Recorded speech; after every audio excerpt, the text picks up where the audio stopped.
আসসালামু আলাইকুম। আশা করি সবাই ভালো আছেন। আজকে যে টপিক নিয়ে ভিডিও বানাবো সেটা হলো আপনারা একটা ফাইল দিয়েই Adobe Stock এ এই ৩ টাইপের ফাইল কিভাবে আপলোড করবেন। AI মানে আপনার Adobe Illustrator, EPS, JPG and PNG ৩ ফরম্যাটের ফাইল আপনি একটা ফাইল আপলোড করবেন, আপনার ৩টা ফাইলে আপলোড হয়ে যাবে। ৩ ফরম্যাটের ফাইল আপনার মার্কেটপ্লেসে থাকবে। ওই সেম ফরম্যাটে এইভাবে ডাউনলোড করতে পারবে। তো তার জন্য প্রথমে আমাদের চলে যেতে হবে Adobe Illustrator এ। তো এইখানে আমার ভেক্টর ম্যাজিক দিয়ে ভেক্টরটা ক্রিয়েট করে নিছি। তো আমার চ্যানেলে গেলে পাবেন কিভাবে আপনার বাল্ক আকারে ভেক্টর ক্রিয়েট করবেন, কিভাবে এক ক্লিকে ১০০ ইমেজ তৈরি করবেন। আমার চ্যানেলে গেলে সবকিছু পেয়ে যাবেন। দেন আপনার আমার চ্যানেলে একটা আ নতুনদের জন্য যাতে জিরো লেভেল থেকে কাজ শুরু করতে পারে সেজন্য একটা পেইড কোর্স আমি ফ্রিতে আপনাদের প্রোভাইড করতেছি। আশা করি আপনাদের দেখে অনেক উপকৃত হবেন। সো এটার জন্য ১ম এ কি করতে হবে? কন্ট্রোল ই করলাম। কন্ট্রোল ই প্রেস করার পরে এইটা আমি ২০০০ করে দিলাম।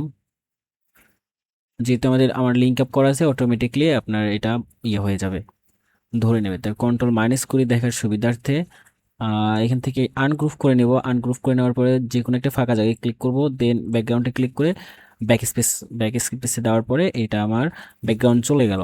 দেন এখানে সাদা অংশ থেকে একটু সরে নিয়ে এসে এখানে দেখেন একটা অংশ আছে, এটা ব্যাক স্পেসে ক্লিক করে কেটে দেব।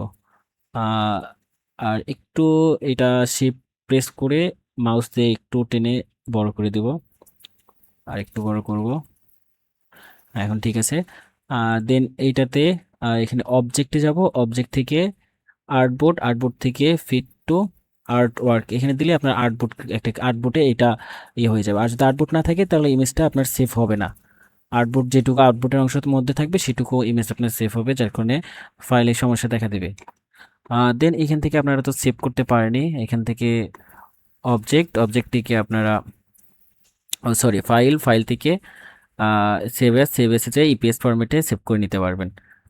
দেন এখানে আমার যেহেতু এখানে অ্যাকশন ক্রিয়েট করা আছে, আমি জাস্ট খালি এখানে ক্লিক করলে আমার এটা সেভ হয়ে যাবে। তারপরে আপনারা এই ফাইলটা আপনি মার্কেট প্লেসে যেভাবে আপলোড করেন সেভাবে আপলোড করলে এইরকম হয়ে যাবে। আপনারা ট্রাই করে দেখেন, যদি সমস্যা হয় তারপরে বলবেন। কিন্তু আপনার জেনুইন যে নিয়ম সেই নিয়মটা এইরকমই। আমি যেভাবে দেখালাম এইভাবে আপলোড করেন, তাহলে দেখবেন আপনার মার্কেট প্লেসে ফাইলটা আপলোড করার পরে দেখবেন যে এই ফরম্যাটে আপনার আপলোড হয়ে গেছে। সো এখনও যদি মনে দ্বিধা থাকে, একটা ফাইল আপনারা ফার্স্টে ক্রিয়েট করে টেস্ট করতে পারেন। আপনার যদি ভিডিওটা উপকারে আসে অবশ্যই লাইক কমেন্ট সাবস্ক্রাইব করে আমাদের পাশে থাকবেন। ধন্যবাদ।